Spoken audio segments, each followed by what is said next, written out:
अब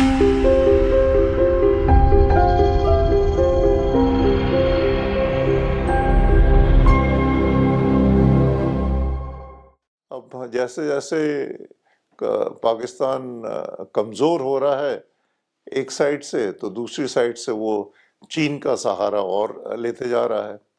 तो ये जो चाइना पाकिस्तान इकोनॉमिक कॉरिडोर जो 2014 में अनाउंस हुआ था, अब उसके उसके ज़रिए चीन बहुत ही भारी मात्रा में पाकिस्तान में इन्वेस्ट कर रहा है। और फिनेंशियल इन्वेस्टमेंट तो एक तरफ, और दूसरी तरफ जो है ये एक फिजिकल जो पूरा रोड नेटवर्क जो ले किया जा रहा है पाकिस्तान के, सॉरी, चीन के शिनजियांग प्रोविंस से लेकर के पाकिस्तान के ग्वादर पोर्ट तक, अब इसके पीछे में पूरा इन्वेस्टमेंट चीन का आ रहा है। इस इन्वेस्टमेंट के साथ साथ चीन चाहता है कि उसको सिक्योरिटी मिले। अब उसको सिक्योरिटी प्रोवाइड करने के लिए वो और इन्वेस्टमेंट कर रहा है पाकिस्तान में, ताकि इसको सिक्योर किया जाए। और इन सबको सिक्योरिटी के साथ साथ जाहिर है कि पाकिस्तान उसको फुली एक्सप्लॉयट करता है इंडिया के अगेंस्ट, कोई भी अपॉर्चुनिटी उसे क्यों ना मिल जाए। तो सबसे पहले तो इसका जो चाइना पाकिस्तान इकोनॉमिक कॉरिडोर का जो अलाइनमेंट है वो गिलगित बाल्तिस्तान से होते हुए जाता है। तो गिलगित बाल्तिस्तान तो हिंदुस्तान का इलाका है जो पाकिस्तान ने इलीगली ऑक्युपाई करके रखा हुआ है।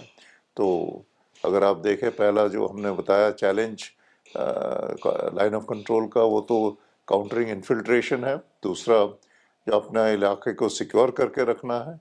तीसरा, ये जो चाइना पाकिस्तान इकोनॉमिक कॉरिडोर जो इस गिलगित बाल्तिस्तान में जो यानी कि हिंदुस्तान के इलाके से जा रहा है, उसकी तरफ हमें हमारी नज़र जाहिर है कि उसकी तरफ रखना है। और कल को जब भी आदेश हो या माहौल हो या ज़रूरत हो, और अगर उसमें मिलिट्री ऑपरेशंस अगर करने की ज़रूरत पड़ती है, तो हमें वो पूरा करेंगे। जैसे जो हमारा 22 फरवरी 1994 का जो रेजोल्यूशन है कि पाकिस्तान ऑक्युपाइड जम्मू एंड कश्मीर में किसी भी हालत में वो पाकिस्तान उसको इलीगली कब्जा करके नहीं रख सकता है। तो इसमें मिलिट्री का टास्क तो ऑटोमेटिकली इसमें से क्लियर निकल आता है सबके लिए। और ये जैसे हम सब जानते हैं, एक बिल्कुल यूनानिमस रेजोल्यूशन था, दोनों हाउसेस का रेजोल्यूशन, लोकसभा राज्यसभा दोनों का रेजोल्यूशन है। तो ये एक इंडियन आर्म फोर्सेस के लिए ये एक वेल डिफाइंड मिशन है। तो ये भी बिल्कुल इस मिशन का एग्जीक्यूशन तो पूरा लाइन ऑफ कंट्रोल के ऊपर से इसका पूरा कार्रवाई जो है किया जाएगा। तो इसके साथ साथ जो कैपेबिलिटीज़ हैं, जो रिक्वायरमेंट्स हैं, उन्हें भी उसी प्रकार से डेवलप किया जा रहा है, हम समझ रहे हैं। और जब भी इसकी ज़रूरत पड़ेगी, जब भी इसके आदेश दिए जाएंगे, उसी अनुकूल हमारी सेनाएं वहाँ पे अपना टास्क पूरा करके बताएंगे। आप आपके विचार से इंडिया का सॉफ्ट पावर की जगह हार्ड पावर जो है ज़्यादा डेमोन्स्ट्रेट हो रहा है। हम समझते हैं actually hard power, soft power दोनों अच्छी तरह से डेमोन्स्ट्रेट हो रहा है आजकल। क्यों?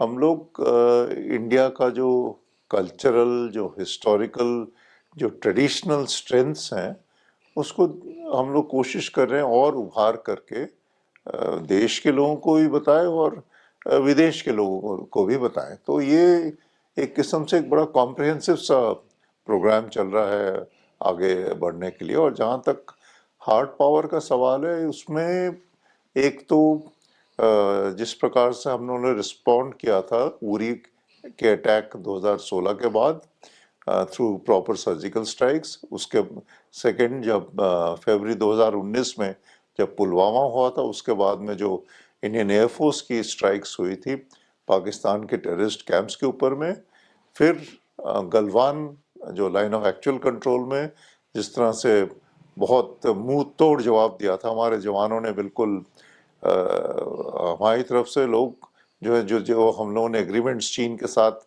साइन की हुई हैं, जैसे border peace and tranquillity agreement, उसके बाद की जो बाकी 3 एग्रीमेंट्स हैं, वो बिल्कुल उसके तहत उनके मुताबिक अपना ट्रूप्स काम कर रहे थे। उसके बावजूद जब चीन ने वहाँ पे जिस तरह से अगेंस्ट द एग्रीमेंट गैर कानूनी जो हरकत की है उन्होंने, उसका मुंह तोड़ जवाब दिया और इसमें 20 हमारे जवानों ने अपने वीरगति प्राप्त की और उससे कोई किसी एस्टिमेट्स के मुताबिक उससे 3 गुना, कोई कुछ कुछ एस्टिमेट्स के मुताबिक उसके 4 गुना 5 गुना जो है नुकसान चीन को पहुंचाया है।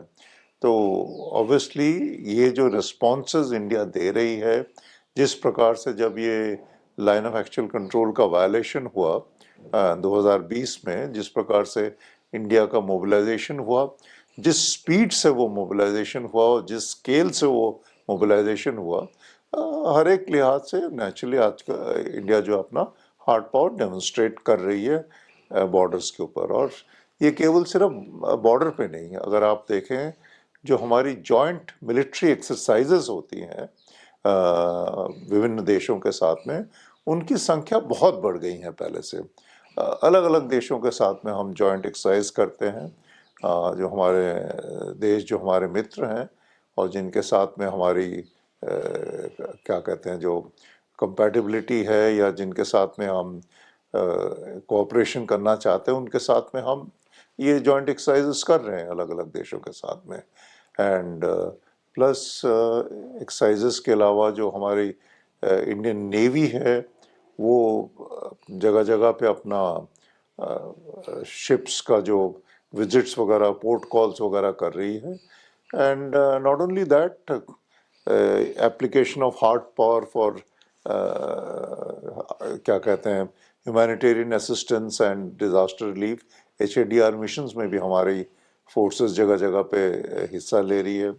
और हमारे जो पॉपुलेशन अलग अलग देशों में है जहाँ पे भी क्राइसिस हुआ है, जैसे हाल ही में यूक्रेन और रूस के युद्ध के बीच में इंडियन एयरफोर्स के हवाई जहाज गए थे वहाँ पे अपने स्टूडेंट्स को लेकर के आने के लिए। तो जब आप इस प्रकार से कॉम्प्रिहेंसिव अपने देश की ताकत को, और जब मैं ताकत की बात कर रहा हूँ वो सिर्फ मिलिट्री स्ट्रेंथ नहीं, अपने देश की जो कल्चरल स्ट्रेंथ है, देश का जो ट्रेडिशनल जो हिस्टोरिकल जो एक स्ट्रेंथ है, हम उन सबको उभार के आगे लेकर के आ रहे हैं, सबको दिखाने की कोशिश कर रहे हैं। हम समझते हैं ये सब as a part of image building है इंडिया का, जो जिसके कारण से आज इंडिया का जो एक स्टेचर है, जो स्टेटस है इंटरनेशनल कमिटी में, कमिटी ऑफ नेशंस में, वो काफ़ी पहले से बहुत उभर के काफ़ी तरक्की कर चुका है।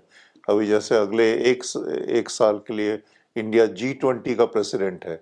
हम लोग देख रहे हैं किस प्रकार से देश की तरफ से पूरा कोशिश है कि ये जो एक अपॉर्चुनिटी मिला है इंडिया को कि G20 के ज़रिए देश के विभिन्न कोनों में, चाहे वो नॉर्थ ईस्ट में हो, चाहे वो नॉर्थ में हो, वेस्ट में हो, साउथ में, देश के हर कोने में जगह जगह ये प्रोग्राम्स किए जा रहे हैं जहाँ पर G20 के देश के जितने भी रिप्रेजेंटेटिव्स हैं, मेंबर्स हैं, उनको यहाँ पे बुलाया जा रहा है, बुलाया जाएगा अलग अलग प्रोग्राम्स के लिए। उनको पूरा जो है इन सब चीज़ों से अवगत कराया जाएगा।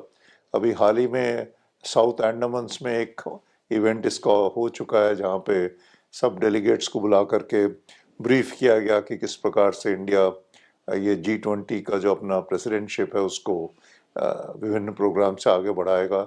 इनफैक्ट जो बाहर देश के जो रिप्रेजेंटेटिव्स आए थे उन्होंने साउथ अंडमान्स में योगा में भी हिस्सा लिया।